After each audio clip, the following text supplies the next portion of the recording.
This hearing quickly turned into a tense clash over accountability, conflicts of interest, and national security.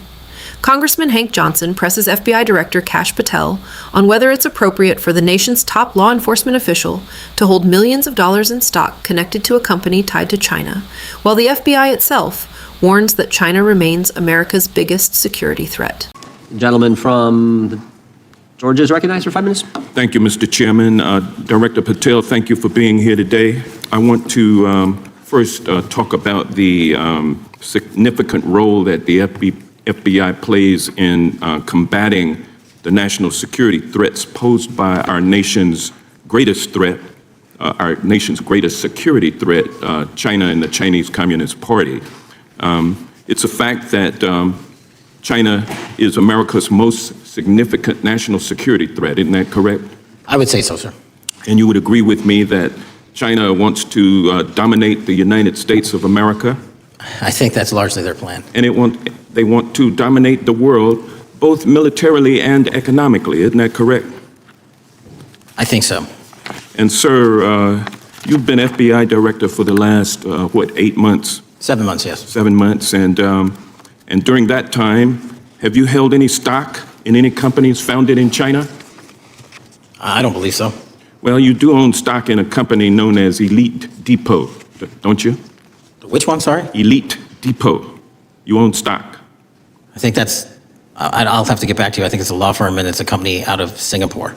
Okay, well, no, the company out of Singapore, which is owned by Elite Depot, is the Shein Company, which was founded in China, correct? That company operates out of Taiwan. Well, they changed their headquarters from China back in 2022 to Singapore for tax purposes, but it's owned by a Chinese billionaire. I think his name is Charlie Zhu, and you own stock in the company that owns Shein. Which I disclosed during my confirmation process. You certainly did. And now, do you still hold that stock in that Chinese company?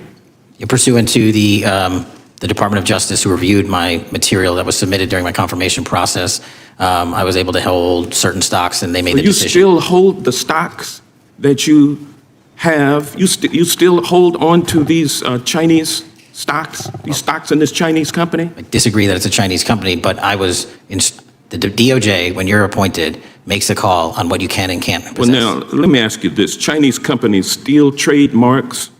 They produce counterfeit products and sell them over the internet on platforms such as Shein. They steal intellectual property. They steal data from American companies. And to me, it seems inconsistent with your role as FBI director that you would own stock in a company that is based in a country that is the nation's premier national security threat. It's like you are putting your own financial security over the security of the nation. I disagree with that characterization. Well, I think the American people look at it like it's a classic situation of the fox guarding the hen house. If the FBI is charged with investigating espionage, economic espionage by companies controlled by the Chinese Communist Party, and you are the director of the FBI, you've got a conflict of interest. Sir, I would just show if there's any intimation that I'm against. Why are you holding on to this stock? It wasn't a decision I made. And it's valued at up to $5 million as of when you last reported, correct? $5 million in stock? No, I don't follow it. You don't follow it, but you're still making money off of it. I don't have any money off of anything. Well, what I have done... Trump's trade policies directly impact the value of that Chinese stock. Won't you agree with that?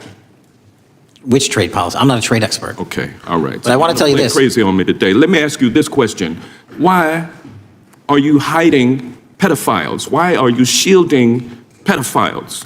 Why are you protecting pedophiles?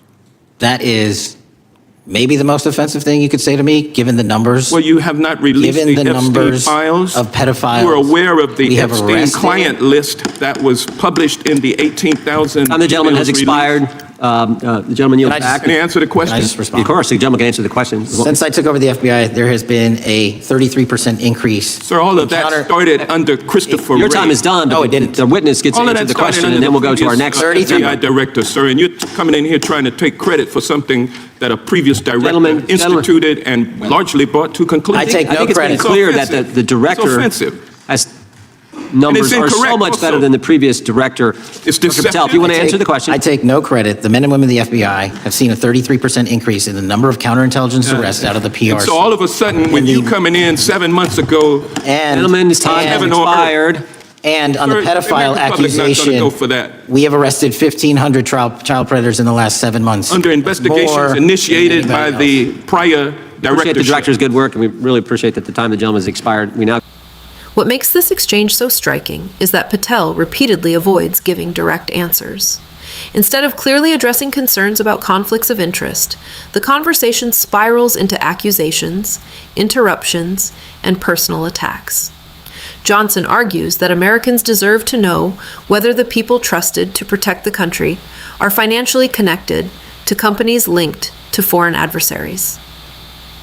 The hearing also exposes a bigger issue inside Washington, whether political loyalty and financial interests are beginning to blur with national security responsibilities.